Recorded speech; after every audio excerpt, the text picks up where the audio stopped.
study, and play come together on a Windows 11 PC. And for a limited time, college students get The best of both worlds. Get the Unreal College Deal. Everything you need to study and play with select Windows 11 PCs. Eligible students get a year of Microsoft 365 Premium and a year of Xbox Game Pass Ultimate with a custom color Xbox wireless controller. Learn more at windows.com/student offer. While supplies last. Ends June 30th. Terms at aka.ms/collegepc.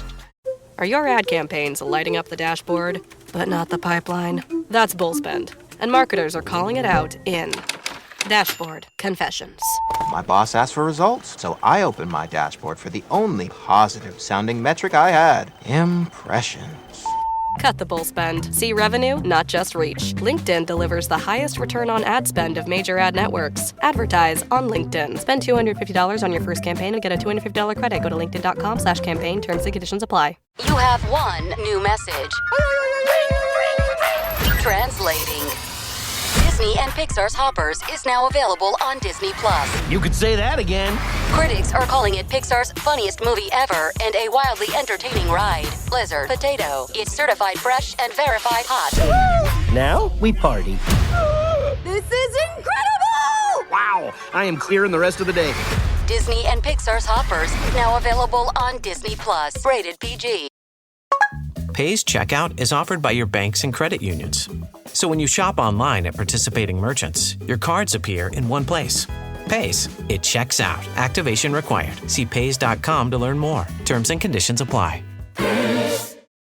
Get business done with the new American Express Graphite Business Cash Unlimited card. With unlimited 2% cash back on all eligible purchases, unlimited 5% cash back on flights and prepaid hotels booked through American Express Travel Online, and a flexible spending capacity that can grow with your business, you'll have the confidence to keep building. Apply today and earn a welcome offer of $1,500 cash back after you spend $50,000 in qualifying purchases on your new card within the first 6 months of card membership. Terms apply. Learn more at go.amex/graphite. We may live over 5,000 miles from Lincoln Financial Field, but what we lack in proximity, we make up for in film study. And each and every week, we'll be bringing you in-depth film breakdowns when there's film to break down, but there is not right now. So welcome to a mailbag edition of On the Shane Page. I'm your host, Shane Haff. You can follow me on Twitter at ShaneHaffNFL. I am joined by BGN's own film guru, Scouting Academy attendee, Johnny Page. Give him a follow on Twitter at JohnnyPage9. Johnny, how are you doing this evening?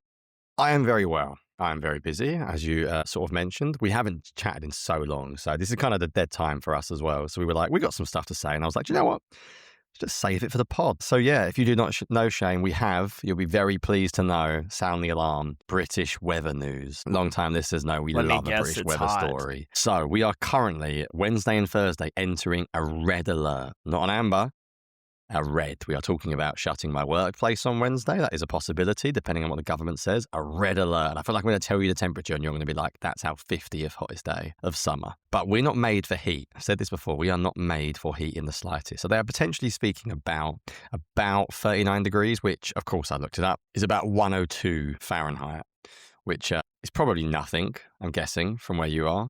No, that's pretty warm. That's hot for us. So, they fluctuated between 37 to 39 to possibly 40, the hottest day ever in June. But yeah, so that's fun. So the house is not too bad today, but one of the reasons why I wanted to record on Wednesday was because there's no way I'm sitting in here, in this room on Wednesday. It's going to be horrendously hot. So, yeah, that's all good news. I know you love a bit of British weather news. Yeah. And then the important question, Shane, is what's the American phrase for, like, it's coming home? I'm guessing you don't know what I mean by it's coming home, do you? That's a British-ism. Give me some context. It's something to do with the World Cup. What might the Brits say it's coming home for? I don't know. The trophy's coming home. So A very famous English chant is it's coming home, which basically means we're going to win it all. So it's a bit of a joke because obviously we haven't won it for like since 66 or whatever, 60 years, but it's one of those like puns that people say a lot. So Are the Americans good, Shane? Is a bit of World Cup talk? Is it coming home to the US? Although you can't say that. I have no idea. Shane, you look actually quite good. You're quite good.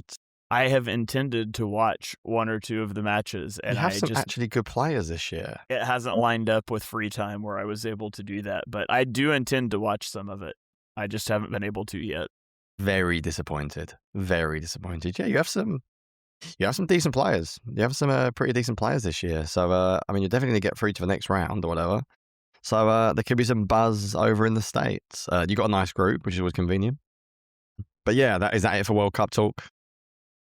I am not prepared to contribute much to World Cup talk. It's very disappointing. Well, if you hear the World Cup podcast show, then you're I don't know if this is true, but I saw someone saying that it was possible for the U.S. and England to face off on July 4th in the World Cup, which would be fun. That would be very cool. Yeah, especially in the States. That would be crazy. I imagine it is. I haven't looked at like all the people working out who they're going to play already. I'm like, we've played one game, England. I can't physically work out yet. It's so far away. It's like doing playoff analysis in like week 9. I'm like, let's just win first. But yeah, that's it for World Cup talk.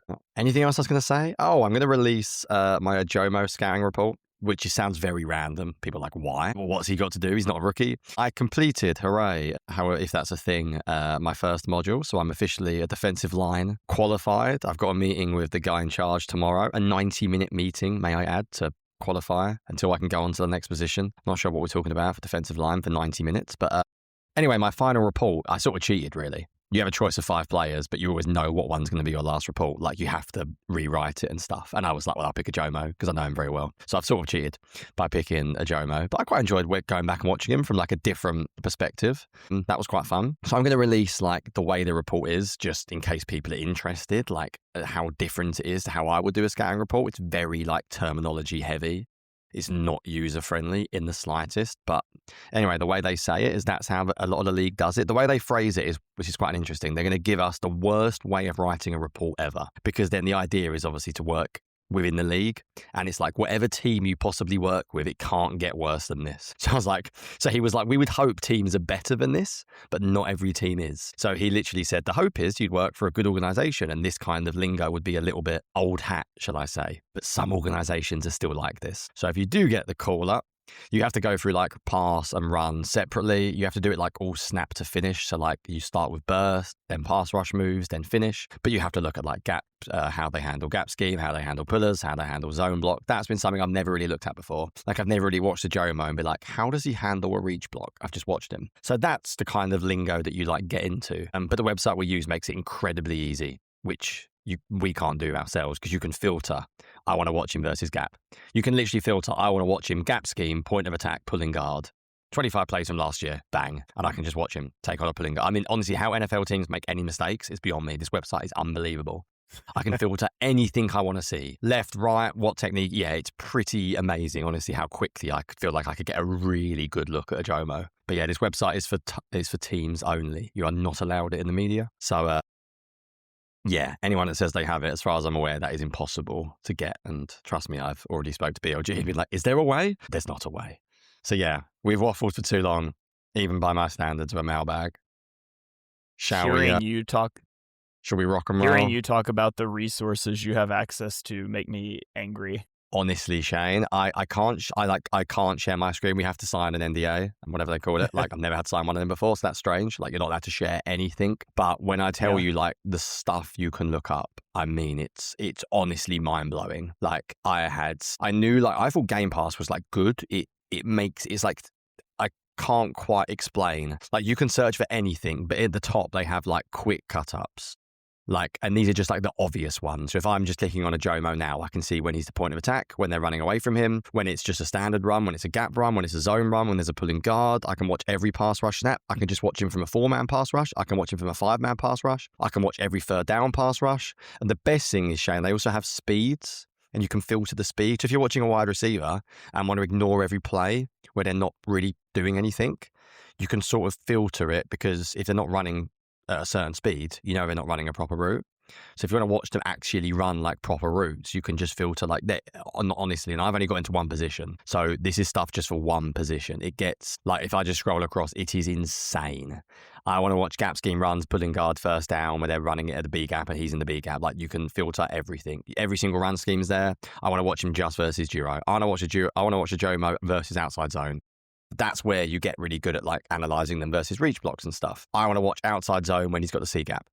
So I can click on that on first down and then I can assess when he's in a C gap and they're running, let's say the other way, he's backside, how can I see how he handles outside zone on the backside? Which obviously, if you're watching edge and stuff, is a really important thing. Yeah, I'm sort of don't know how I'm going to handle it, not being able to use this during the season. I might cry. Every pass rush move you can look at as well, like what their technique is, like when they're lined up for the one technique, what pass rush move do they use the most? So is it, and when I say pass rush move, I'm not talking like really intense, but like inside, ball rush, counter, speed, that kind of thing. So you can see very quickly from a Jomo, like when he lines up from a certain gap, he's more prone to use a ball rush. When he lines up from a right defensive tackle position, he's more prone to doing this. Like, this is the stuff they must have in the week for offensive linemen to judge. And sorry, I know I'm waffling, but it's mind-blowing. For anyone interested in what NFL teams have at their fingertips, it is amazing. If you want to work in a team and you analyze this stuff through the week, you must know everything. It must be so important for players to change things up. Because everyone must have a tell on them. Everyone must have a tendency on what teams are doing from certain things, because it is really that easy. Yeah. Maybe we should put a disclaimer at the start. If you don't want an update on Scouting Academy, skip 10 minutes. Mailbag begins at 10. We'll put a lovely disclaimer. Yeah. So let's get into it. Yes. So today we are recording a mailbag, and I think we're going to have a mailbag next week as well. And so if you are on the podcast feed and you wonder where we've been this off season, we've been on the Patreon a lot.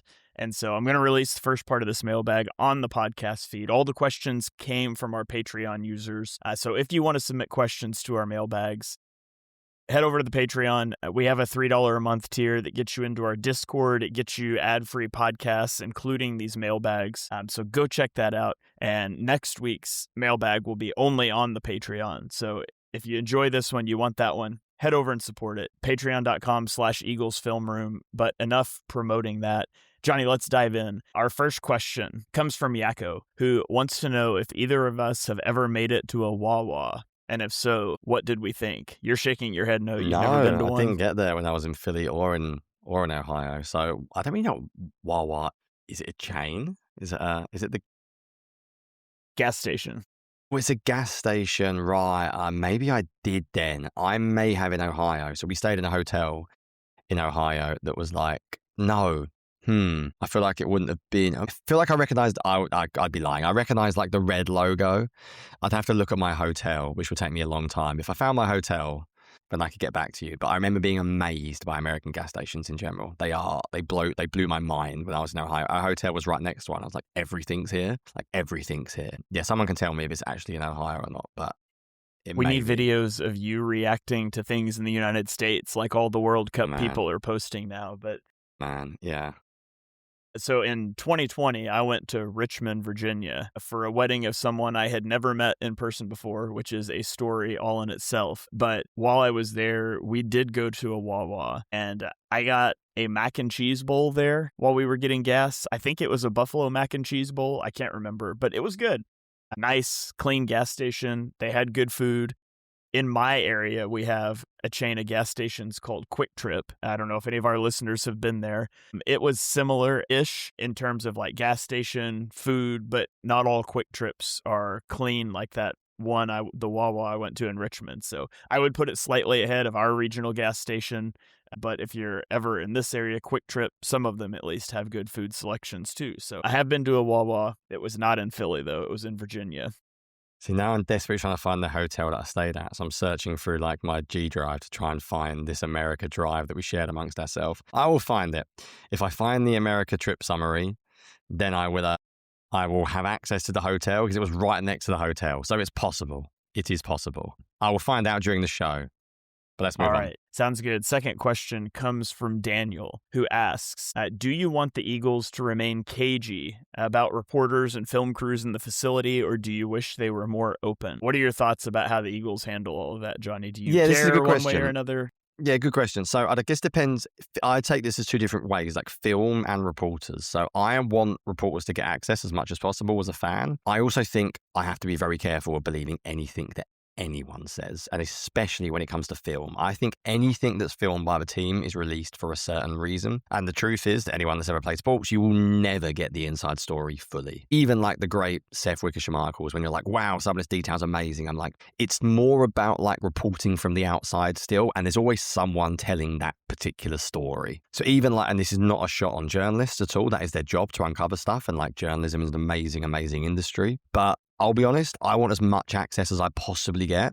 If I was working for the Eagles, I'm quite happy leaking everything that I want out there, and things that I don't want out there, I'm going to ignore. So I don't mind the caginess in some ways, because even if they are open, I'm still not sure you can fully believe it, because they're going to be open for a reason. So in some ways, it's nice when it is out in the open, though, so we haven't got to guess about like what's going on with like AJ Brown and Hurts, for example. But I'm not really sure you can fix that. They're human beings that will have problems, and they may not even tell everyone in the locker room either. So we are just guessing unless they tell people.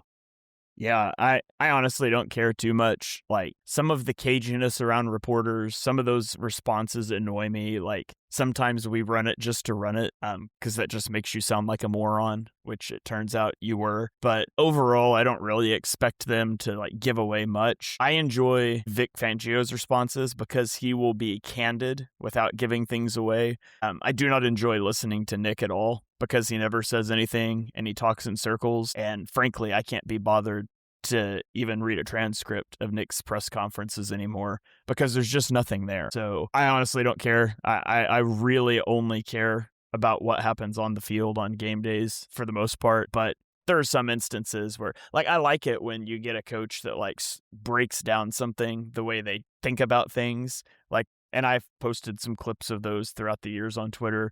There's things that I enjoy listening to coaches talk about, but for the most part, I don't expect them to do that often. I would just prefer you don't like insult our intelligence by some of the answers you give. Yeah, and the film stuff's really interesting, because I always think, as I said, film stuff is released for a specific reason. So I would never trust like all film stuff, even if it comes from a good place, because they probably want to get it out there.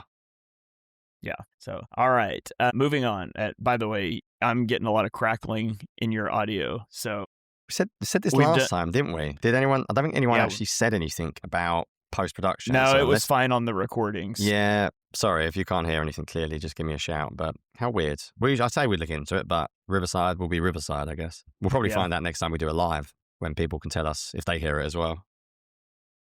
Yeah. So, all right. Number 3 comes to us from BJ Russell. He asks, who do you think will make the biggest leap this season? The classic Johnny, question. You love predictions. Yes. Who's going to make a leap? It was the great question where the easiest thing to do is just predict last year's rookies. So, obviously, the answer is Jahar Campbell or Makuba, because you could do that with like every single player. But I think there's a realistic argument for them. I think everyone's answer is going to be Jalex Hunt, which I sort of get. I feel like the weird thing is Hunt statistically was pretty good and maybe actually overperformed statistically. So I would go with 2 players, I guess. I would go Tyler Steen. I just think there might be more there. And this might be a weird one, but I might go the starting linebacker next to Zach Ball. So if it's Campbell, brilliant. If for some reason that doesn't work out and Jeremiah Trotter steps in, you know I'm a big Trotter man, so maybe there's a chance there.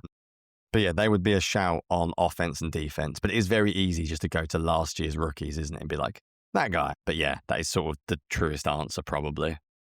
Yeah, I went Jahad Campbell. I listed 2 answers. My first one was Jahad Campbell because I think he flashed last year. Yeah. We saw him struggle as a run defender early on, but we saw growth in that area before Nakobe Dean came back. And I don't think the Eagles expected Nakobe Dean to come back as quickly as he did.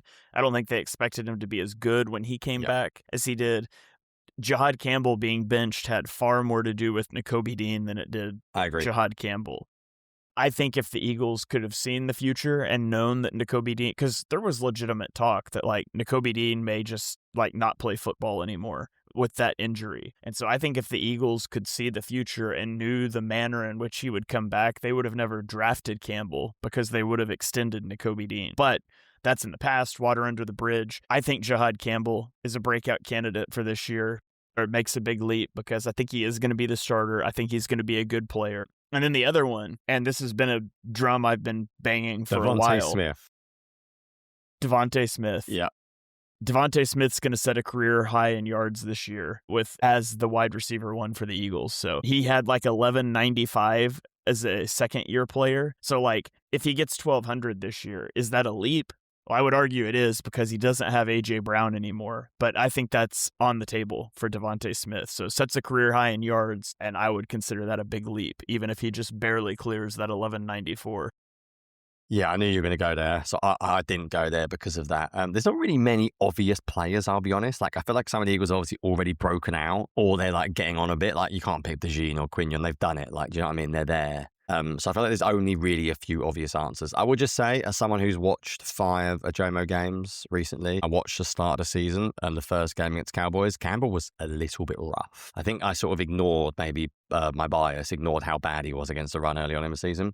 I do think there was a very clear difference if you watch him at the end of the season. So I'm going to have a film review out on him at some point, and I'm going to go back and watch him specifically very soon, actually, to be honest, because I need to write for BGN. So I will do him quite soon, and I'm interested to see just how much better he got. I know he got better, but I will be a little bit more detailed, I would say, in that piece, because the start of the year, I think, was worse than people think. Because no one wants to hate on a first-round pick after one game, do they? But yeah, I think it was pretty rough. I don't think we've discussed question 4 on here at all, or have we? Discussed it on Discord. I don't think so. No, so what is, I haven't actually got the exact question name in front of me, which is bad. So tell me the exact question. I've just got the summary.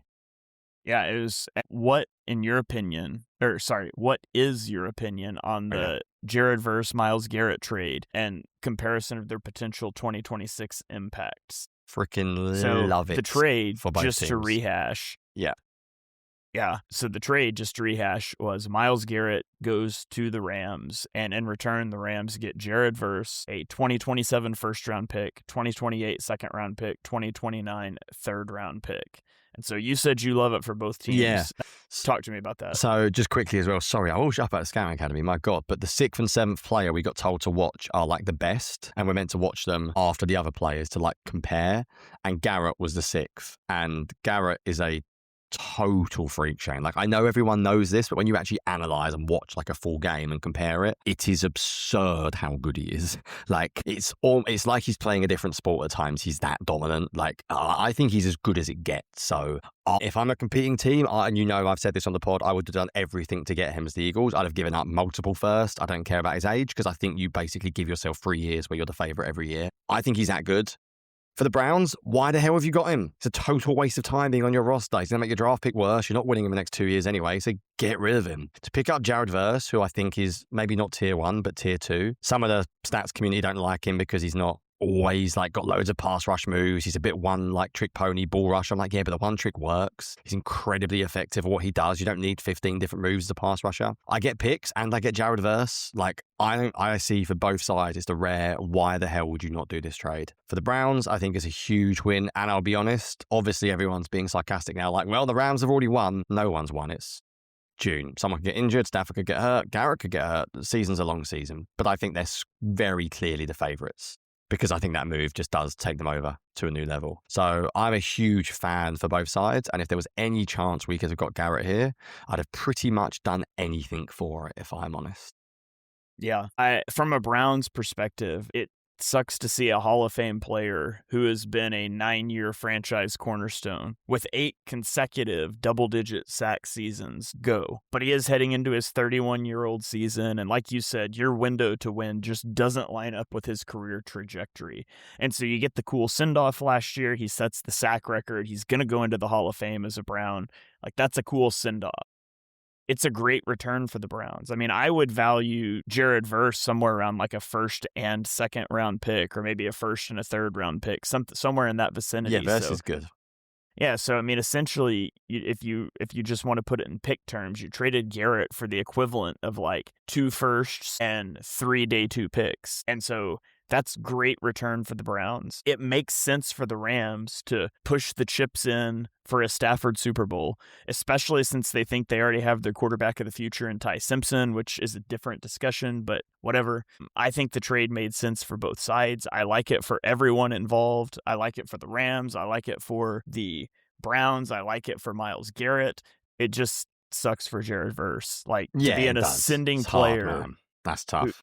To be an ascending player who went from a contender to one of the worst run organizations in the NFL that has control over him for 3 years and then could franchise tag him twice, he would have to stay healthy and highly productive until he was 30 years old to have a chance to get out of Cleveland. And so it does suck for Jared Verse. Somebody probably needs to check in on him.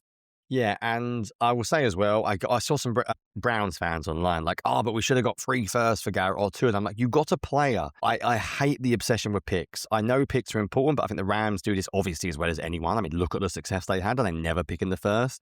Picks, pick players. You get players with picks. I know they're this hypothetical being. You can trade to things, but at the end of the day, you have to draft someone. Like, you got Jared Verse, who is very good at football. So that can be more important than another pick. It's like, but the pick could be better than Verse. I'm like, there's a very low chance that it's better than Jared Verse, a guy who has already proven to be very good. So, yeah, I think it's one of those situations I said that works for both teams. And I think the Rams are definitely the team. If I picked right now, we are competing with the most next year if we're in that tier. I do wonder, we won't spend any more time on this, but how interested the Eagles were. Because if I know Howie Roseman, my gut is very. Because this defense is good. You had Myles Garrett to this defense, even at the removal of someone like a Jalen Carter, who could have been involved in a trade discussion. It goes from A to A++, like immediately. He's a complete and utter difference maker every snap. I know he was in a great scheme for him, but just watch what he does.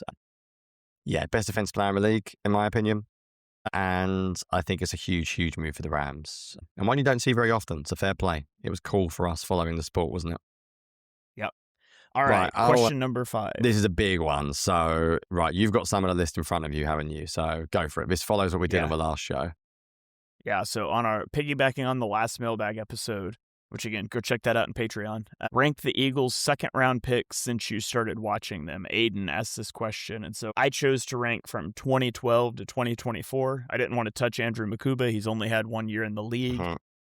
I probably can't super properly evaluate guys drafted before 2012 because I wasn't following it nearly as closely. So 2012 to 2024, the Eagles selected 13 players in the second round. I'll just read you my list in order, Johnny, and I'll do a couple at a time. I'll be fully honest with tell me listeners, if you disagree. I didn't have as much time to do this as I would have liked. So I've got a list, but go through yours and I'll tell you like if I'm same or different, let's say. Okay, so number 1, I had Jalen Hurts. Yes, me too. I don't think that's too... Number 2, Cooper DeJean. Interesting. Okay, I had him 3, but keep going. Who did you have 2? Guess. Ertz? Yeah, I had Ertz. I think longevity, Super Bowl catch, 4th down. DeJean's great, but not there yet. Yeah, so we just had those flipped. I went DeJean, then Ertz. And then 4 for me was Dallas Goedert. Same. Who, at the time, like, he was taking over. I thought he was a better player than Ertz, but injuries have played a role. He just hasn't consistently done what Ertz did yet. So Hurts, DeJean, Ertz, Goddard. And then I went Dickerson and Cam Jurgens at 5 and 6. I had Jurgens lower. If you want my tier break, which you know I love a tier, I would say that you could put like Hurts in a tier of his own. And I personally would have Ertz up there. And then DeJean and Goddard like below them. And then a little block. And then I'd have Dickerson, I think. Okay. I had Jurgens quite a bit lower, actually. I had 2 before Jurgens. Okay. I had, and I'm double checking now, and I said this very quickly. I did have Michael Kendricks, but I think there was a soft spot there. Was always a huge fan of his, and I know he had problems obviously after. And I know this is controversial. I know I had Miles Sanders.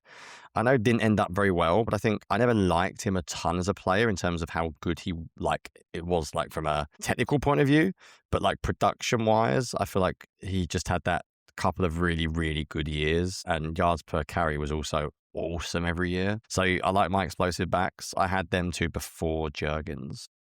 Okay. So I had Dickerson, Jurgens, and then I had Miles Sanders right after. Yep.